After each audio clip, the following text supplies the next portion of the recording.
नमस्कार प्यारे साथियों, स्वागत है आप सबका ग्लोबल स्टडी पॉइंट के इस ऑनलाइन प्लेटफॉर्म पर। आज विशेष टॉपिक को लेकर हम बात करेंगे। जैसा कि टॉपिक आपके सामने दे रखा है, 12th ज्योग्राफी, जो आपके NCERT में जो सिलेबस दे रखा है उसको लेकर हम बात करेंगे। सबसे पहले हम बात करेंगे साथियों, 12th ज्योग्राफी में जो इंडियन ज्योग्राफी वाली बुक हैं, भारत भूगोल वाली जो बुक हैं, उसको लेकर हम बात करेंगे। आप सबको पता ही है कि माध्यमिक शिक्षा बोर्ड का अभी जो पैटर्न बना हुआ है उसमें छोटे क्वेश्चन सबसे अधिक पूछे जाते हैं। अब सदा वाले क्वेश्चन, ऑब्जेक्टिव टाइप जो क्वेश्चन है वो एक लाइन के हैं या खाली जगह वाले सवाल हैं। तो छोटे क्वेश्चन में जिस विद्यार्थी ने ज़्यादा से ज़्यादा ध्यान दिया है तो उसके अच्छे नंबर प्राप्त होंगे। और ये क्वेश्चन जो हैं साथियों, कंपटीशन एग्ज़ाम में भी जो तैयारी कर रहे हैं, जिनको NCERT बुक 12th ज्योग्राफी के क्वेश्चन चाहिए, तो वो इसमें से पढ़ सकते हैं। बिल्कुल शुरुआत करते हैं सबसे पहले क्वेश्चन को लेकर। ध्यान दीजिए आप सभी। फर्स्ट क्वेश्चन, जी हाँ, फर्स्ट क्वेश्चन है आपके सामने, भारत की प्रथम जनगणना कब हुई थी? 1872 ईस्वी में हुई थी। किसके काल में हुई थी साथियों? लॉर्ड मेयो के काल में हुई थी। सेकंड क्वेश्चन, भारत की पहली 10 की जनगणना जो हर 10 वर्षों में होती है साथियों, या भारत की संपूर्ण जनगणना, पहली संपूर्ण जनगणना कब हुई थी? 1881 में, 1881 में हुई थी। किसके काल में हुई थी? लॉर्ड रिपन के काल में।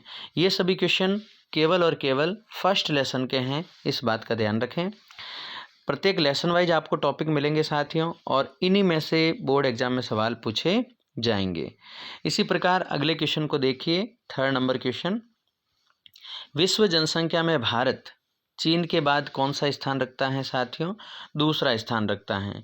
लेकिन भारत जो है संपूर्ण विश्व की जनसंख्या का मात्र 17.5% जनसंख्या रखता है। जनसंख्या अधिक है भारत में, द्वितीय स्थान रखता है विश्व में। इसी प्रकार फोर्थ नंबर क्वेश्चन देखिए, भारत में सर्वाधिक जनसंख्या वाला राज्य उत्तर प्रदेश है, और सबसे निम्न जनसंख्या वाला राज्य साथियों कौन सा है? सिक्किम राज्य है। तो अधिकतम और न्यूनतम वाले टॉपिक आप अच्छे ढंग से ज़रूर देखें। और इसी प्रकार लेसन क्वेश्चन नंबर 5 को लेकर बात करते हैं। 2011 की जनगणना के अनुसार भारत का जनसंख्या घनत्व कितना था? 382। और जनसंख्या घनत्व की इकाई क्या होती है? व्यक्ति प्रति वर्ग किलोमीटर।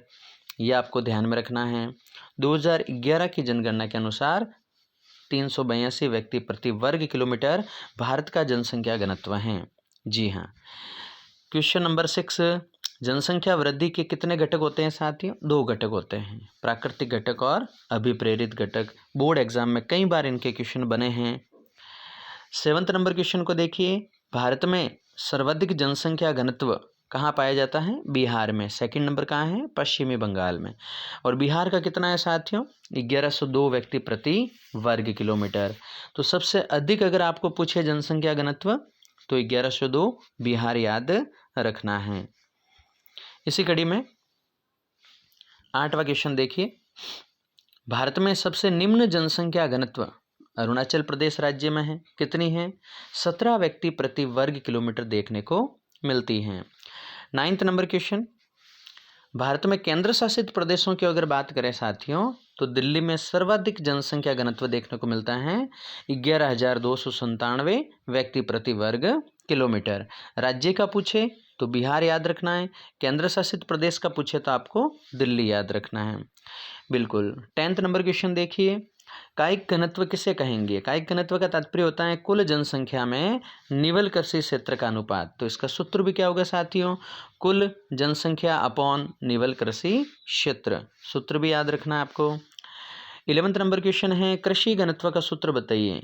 तो कुल कृषक जनसंख्या में निवल कृषि क्षेत्र का अनुपात जो होता है उसे कृषि घनत्व कहते हैं।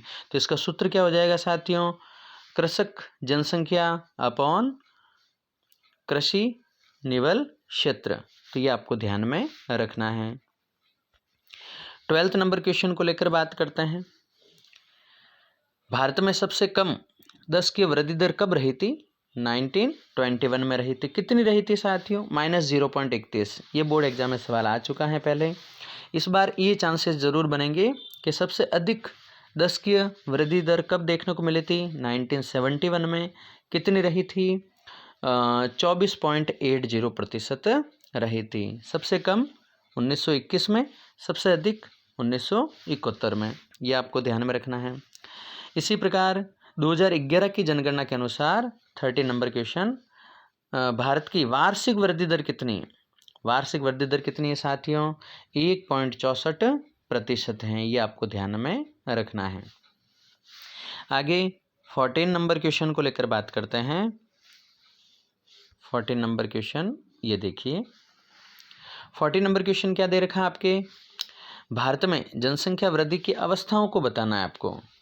तो जनसंख्या वृद्धि के साथियों 4 अवस्थाएं होती हैं। नंबर 1 पे दे रखा है आपके प्रथम अवस्था, जिसका समय अंतराल कितना होता है? 1901 से 1921। और इसका नामकरण क्या दे रखा है? रुद्ध अवस्था। रुद्ध का तात्पर्य क्या होता है साथियों? रुकी हुई अवस्था। इसी प्रकार द्वितीय अवस्था में क्या बताओगे? 1901 से 1951। इसका नामकरण क्या दे रखा है आपके? स्थिर अवस्था। स्थिर का मतलब होता है न तो अप हो रही है न डाउन हो रही है, स्थिर अवस्था कह सकते हैं। तृतीय अवस्था में क्या बताओगे? 1951 से लगाकर 1981 तक हैं। इस अवस्था को कहा जाता है विस्फोटक अवस्था। कौन सी अवस्था साथियों? विस्फोटक अवस्था। इसी प्रकार चतुर्थ अवस्था जनसंख्या वृद्धि की भारत की, तो क्या बताओगे? 1981 से लगाकर 2011 तक जो जनसंख्या पाई जाती है वो आपकी कितनी है? इसका नामकरण क्या दे रखा है? औसत जनसंख्या घनत्व। 1981 से लगाकर 2011 तक औसत जनसंख्या घनत्व आपको ध्यान में रखना है। 15 नंबर क्वेश्चन देखिए। राष्ट्रीय युवा नीति 2014 में, ये 100% क्वेश्चन बनेगा आपके बोर्ड एग्जाम में।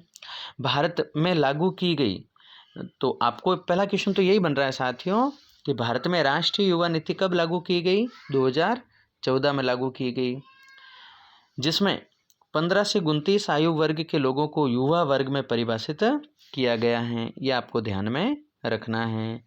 बिल्कुल। अगले क्वेश्चन को लेकर बात करते हैं। भारत में जनसंख्या संगठन को 4 भागों में बांटा गया है। नंबर 1 ग्रामीण नगरीय संगठन, नंबर 2 भाषाई संगठन, नंबर 3 धार्मिक संगठन, और नंबर 4 पे आता है आपके श्रमजीवी जनसंख्या संगठन। इन सब की विस्तृत जानकारी के लिए आप इस YouTube चैनल से जुड़े रहें। सबके विस्तृत आंसर आपको मिल जाएंगे। नोट्स चाहिए तो आप दिए गए कॉन्टैक्ट नंबर पर ज़रूर संपर्क करें। 2011 की जनगणना के अनुसार 17 नंबर क्वेश्चन देखिए। 2011 की जनगणना के अनुसार भारत देश की कुल जनसंख्या का कितना प्रतिशत भाग साथियों? 68.8% भाग कहाँ निवास करता है? गाँवों में निवास करता है। तो राउंड फिगर किताबों में आपको क्या मिलेगा? 70% जनसंख्या गाँवों में निवास करती है। आगे 18 नंबर क्वेश्चन को देखिए। भाषाई संगठन के अंतर्गत एक महोदय आते हैं जिसका नाम है ग्रियर्सन महोदय। उन्होंने एक सर्वेक्षण किया था 1903 से लगाकर 1928 तक, जिस दरमियान उन्होंने ये पता लगाया कि भारत में 179 भाषाएं हैं, 179 भाषाएं हैं और 544 बोलियां हैं। तो ये 179 100% एग्जाम में पूछा जाता है। महोदय का नाम याद रखना आप, ग्रियर्सन महोदय। ठीक है। आगे देखिए 19 नंबर क्वेश्चन को लेकर बात करते हैं। भारत देश में 22 भाषाएं हैं जो अनुसूचित की गई हैं संविधान के अंतर्गत। और 20वां क्वेश्चन देखिए आप। भारतीय भाषाओं को 4 वर्गों में बांटा गया है। कितने वर्गों में साथियों? 4 वर्गों में। पहला वर्ग आता है आपके आष्ट्रिक निषाद, दूसरा है द्रविड़, तीसरा आता है चीनी तिब्बती जिसको किरात के नाम से भी जाना जाता है, चौथा आता है भारतीय यूरोपियन जिसको आर्य के नाम से जाना जाता है। इनके वापस उप परिवार दे रखे हैं। नंबर 1 का उप परिवार क्या होगा साथियों? आस्ट्रो एशियाई, सेकंड का आस्ट्रोनेशियन, थर्ड का जो चीनी तिब्बती हैं साथियों उसका होगा चीनी म्यांमारी, यानी म्यांमार के लोग। भारतीय यूरोपियन में क्या बताओगे? इंडो आर्य। इनके परसेंटेज भी कई बार पूछे जाते हैं। आष्ट्रिक निषाद का है साथियों 1.38, द्रविड़ का है 20 और चीनी तिब्बती किरात का है 0.85 और सबसे अधिक है साथियों 73 आर्य का आपको ध्यान में रखना है। बिल्कुल आगे 21 नंबर क्वेश्चन को लेकर हम बात करते हैं। 2011 की जनगणना के अनुसार देखो जो भी क्वेश्चन पूछेंगे आपको 2011 की जनगणना के ही पूछे जाएंगे साथियों, इस बात का ज़रूर ध्यान रखें। आगे बात करते हैं हम कि भारत में हिंदू धर्म की कितनी प्रतिशत जनसंख्या है, 79.8% है। मुस्लिम धर्म की 14.2% है। ईसाई धर्म 2.3% है। सिख धर्म 1.7% है। बौद्ध धर्म 0.7% है। जैन धर्म 0.4% है। तो ये आपको क्रम विशेष रूप से ध्यान में रखना है। बिल्कुल इसी कड़ी में अगला क्वेश्चन देखिए आप, 22 नंबर क्वेश्चन।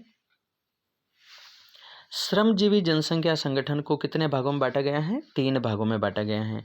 नंबर 1 पर आते हैं मुख्य श्रमिक, नंबर 2 पे आते हैं सीमांत श्रमिक और नंबर 3 पे आते हैं अश्रमिक। बिल्कुल 23 पर आपकी क्वेश्चन बनेगा, बड़ा ही सिंपल क्वेश्चन है। मुख्य श्रमिक किसे कहते हैं साथियों? ऐसे श्रमिक जिसको वर्ष में कम से कम 183 दिन या 6 महीने से अधिक का रोजगार प्राप्त होता है, तो वो क्या कहलाते हैं? मुख्य श्रमिक कहलाते हैं।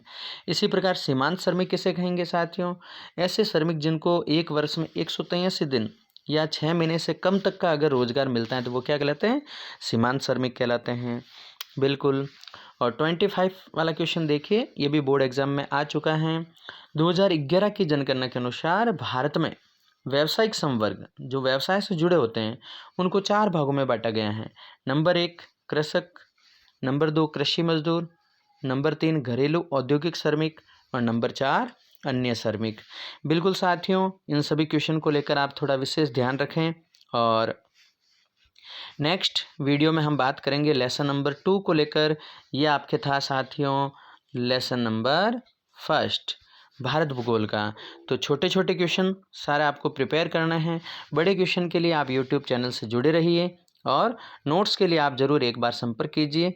जब तक के लिए यूट्यूब चैनल से अलविदा करते हैं और संपर्क में रहिए।